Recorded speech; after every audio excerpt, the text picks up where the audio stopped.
Buenas noches.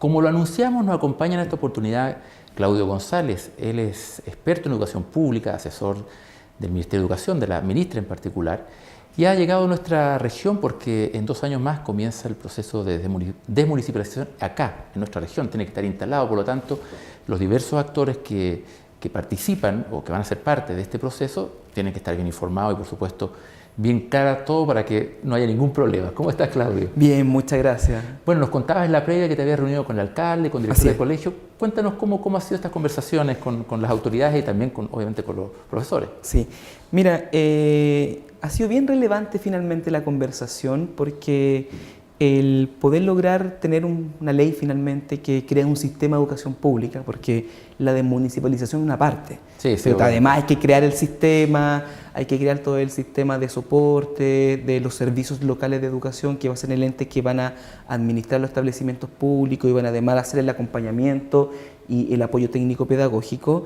Estuvimos en la mañana con directores de establecimiento, creo que hay una buena recepción, que hay una carga histórica bien relevante con las comunidades educativas. Tú recordarás que el año 81 los establecimientos dependían del Ministerio de Educación y en un momento se traspasaron finalmente a los municipios y eso ha tenido un desmedro. Más que generó a los mismos profesores una crisis, porque un desmedro tremendo. Ellos imagínate que eran estatuto en su momento y después pasaron a ser código del trabajo nuevamente. Claro. Entonces, recién en el año 91 volvieron a tener una condición de estatuto propio.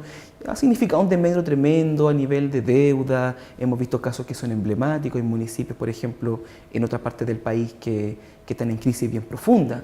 Entonces, esto evidentemente tiene una carga histórica, viene a buscar hacerse cargo por parte del Estado, primero de fortalecer la educación escolar pública y en segundo lugar ofrecer un nuevo sistema de mayor responsabilidad por parte del Estado, y eso es lo que la Presidenta de la República ha querido impregnar finalmente en todo este trabajo. Estuvimos con los directores y estuvimos también con los alcaldes, con el alcalde de Arica en particular. Que son hoy los sostenedores de los actuales que hoy día son efectivamente los actuales sostenedores de los establecimientos públicos, y creo que hay harto entusiasmo. ¿Ya? Nosotros ya iniciamos el trabajo el año presente para poder tener los primeros servicios funcionando durante el 2018, pero el año 2019, según lo que establece la ley, que le correspondería efectivamente a esta región.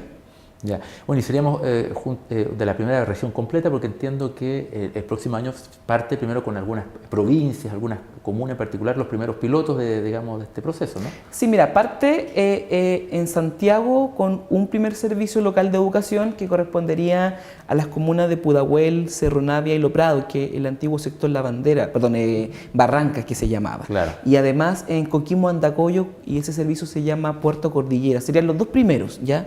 Entonces, después de eso tenemos el año 2019 que le correspondería a las 4 comunas de la región, y ahí les correspondería una región completa, claro, porque finalmente Arica concentra la mayor cantidad de matrícula, la mayor cantidad de establecimientos, ser un servicio local de educación. Entonces lo que estamos buscando como objetivo de la visita, en primer lugar, es obviamente informar, o sea, para que la gente entienda. Es un proyecto grande, un proyecto con mucho contenido, muy valioso, muy importante, pero la idea es que tenga una bajada a cada uno de los actores que permita tener una comprensión de aquello, pero además ya iniciar una agenda de trabajo que nos permita ir cumpliendo los objetivos que nos hemos propuesto en función de, al momento de la creación del servicio y el traspaso de los establecimientos del municipio a este servicio local de educación, lo hagamos de manera más informada, con mucha participación de los actores y obviamente con el cumplimiento de cada uno de los objetivos que nos tracemos en ese plan de trabajo.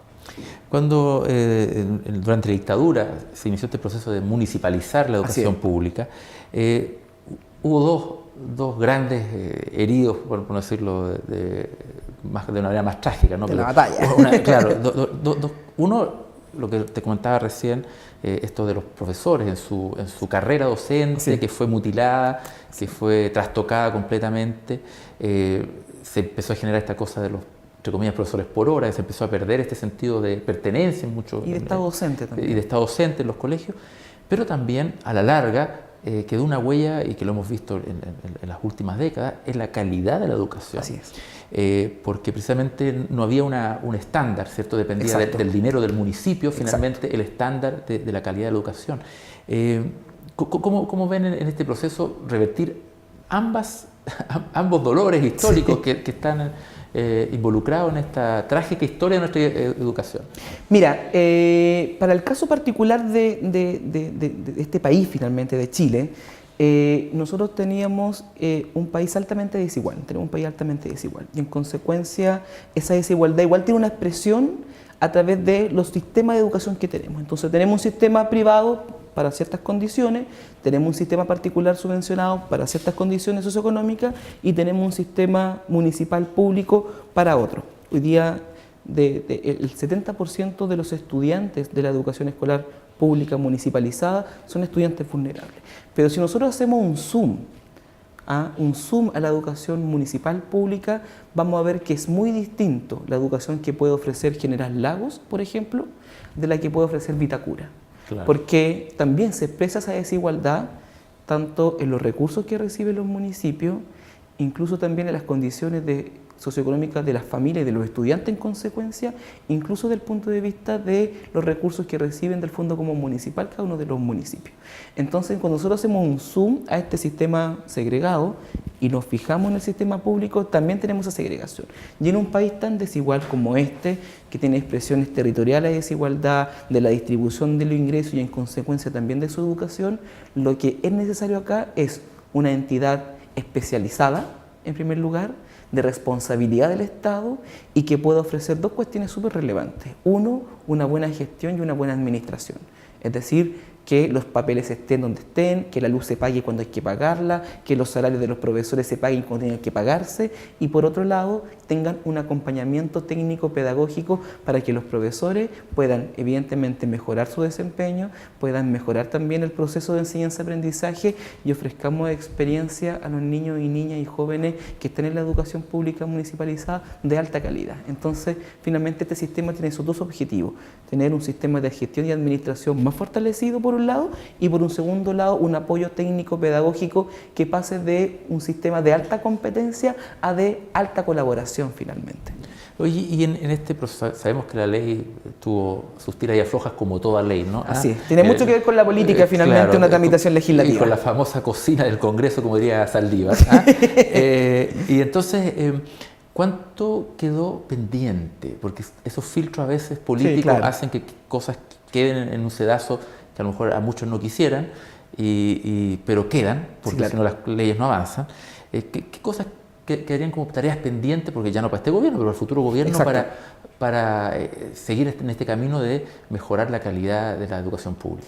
Mira, yo creo que, yo soy bien optimista, creo que la ley como salió finalmente cumple con los grandes objetivos que nos habíamos trazado en un inicio y que contenía el proyecto original y que contenía finalmente los desafíos que la presidenta había puesto en su programa de gobierno. Entonces, yo creo que por una parte estoy bien contento, una transición responsable, gradual y por lo menos la ley en ese aspecto cumple su cometido. Pero uno podría describir los problemas en la educación pública en tres columnas vertebrales. Uno es un problema en la institucionalidad, o sea, en qué parte del Estado se ubica nuestra educación pública. Y esto es lo que se encarga este proyecto de ley en particular.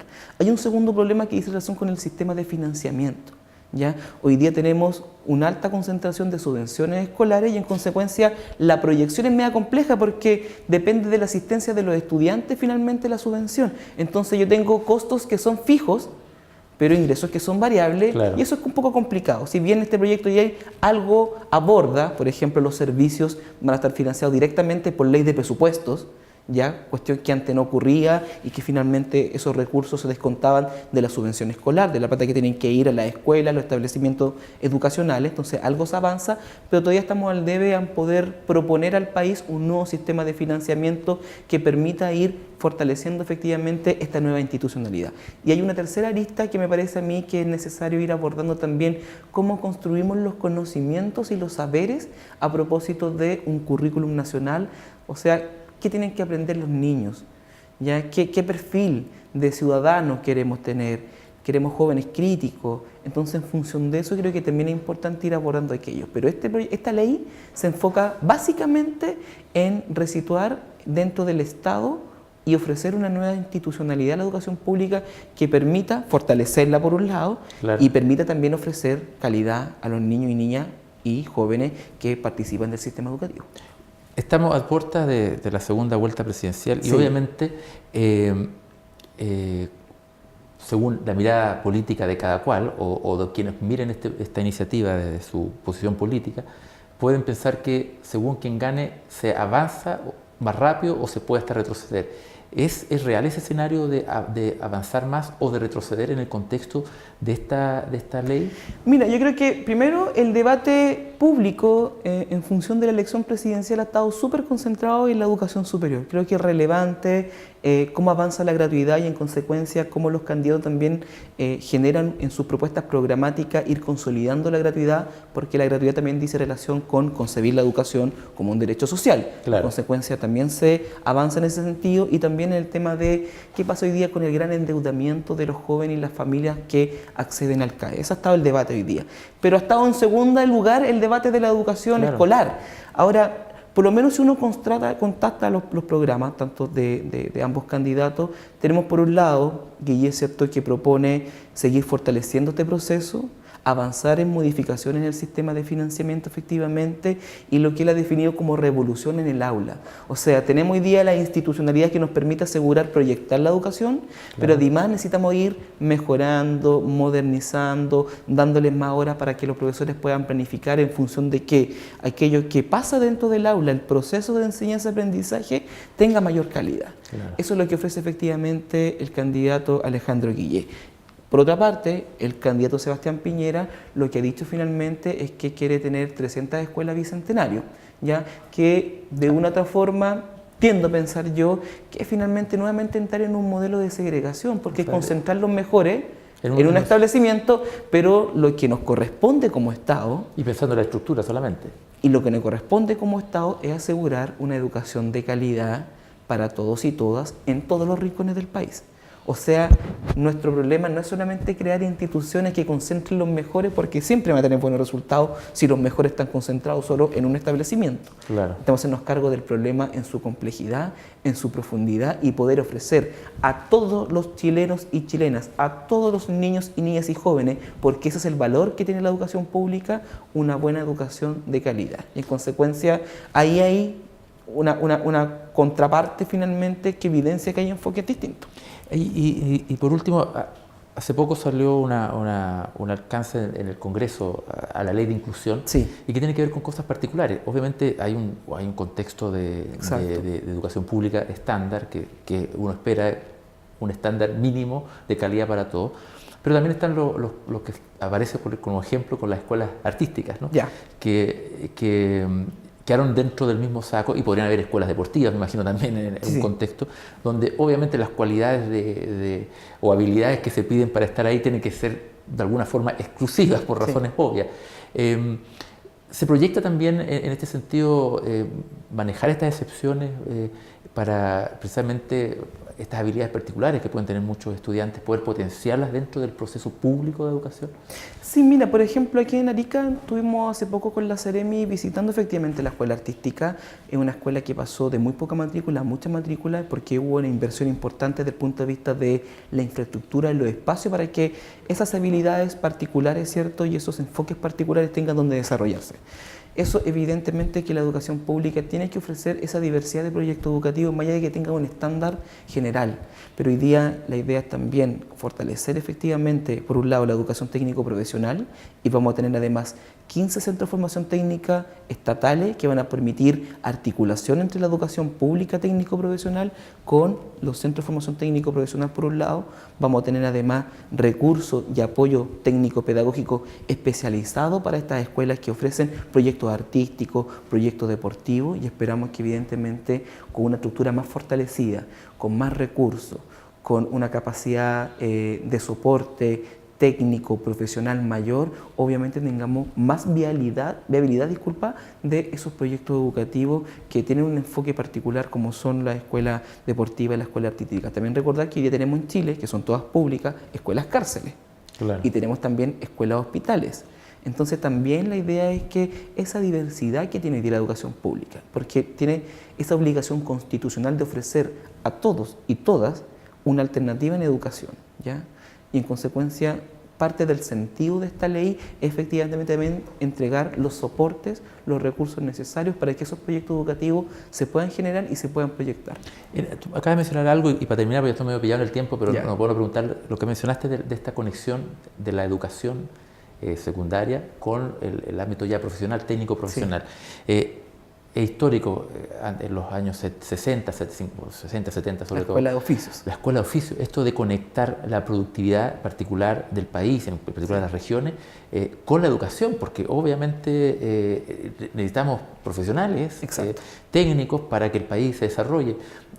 También está bien focalizado ese trabajo para que precisamente, además, estas nuevas entidades regionales o sectoriales, ¿cierto?, puedan conectarse con la realidad productiva de esa región o de ese territorio con la educación pública. Yo creo que hay dos cosas ahí. Uno es que tú vas a tener 15 centros de formación técnica y en consecuencia esos centros de formación técnica tienen que tener un nivel de pertinencia local en función de los desafíos de desarrollo efectivamente de la región. Y en consecuencia hubiera un levantamiento para ver las especialidades que van a ofrecer cada uno de esos centros de formación técnica. Y ahí ya hay un nivel de pertinencia regional en función de ese desarrollo, que antes era netamente privado, no habían centros de formación técnica del Estado. Y respondían al mercado.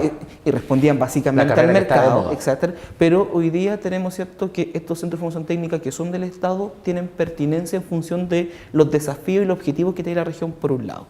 Eso es bien relevante. Y lo segundo es que también la idea del Servicio Local de Educación es que pueda incluir en su planificación estratégica, en su discusión educativa, tanto a las universidades como a los centros de formación técnica, porque la experimentación pedagógica, que finalmente los estudiantes de pedagogía puedan hacer sus prácticas en los establecimientos públicos, son un valor súper relevante. Y la idea también de estos servicios locales de educación, que produzcan esa sinergia, que produzcan esa conexión en función de que también tengamos las universidades, los centros de formación técnica, colaborando efectivamente en el proceso educativo y ofreciendo experiencias de pasantías, prácticas profesionales, experimentación pedagógica, que finalmente son siempre bien positivos cuando logra eso un nivel de sinergia.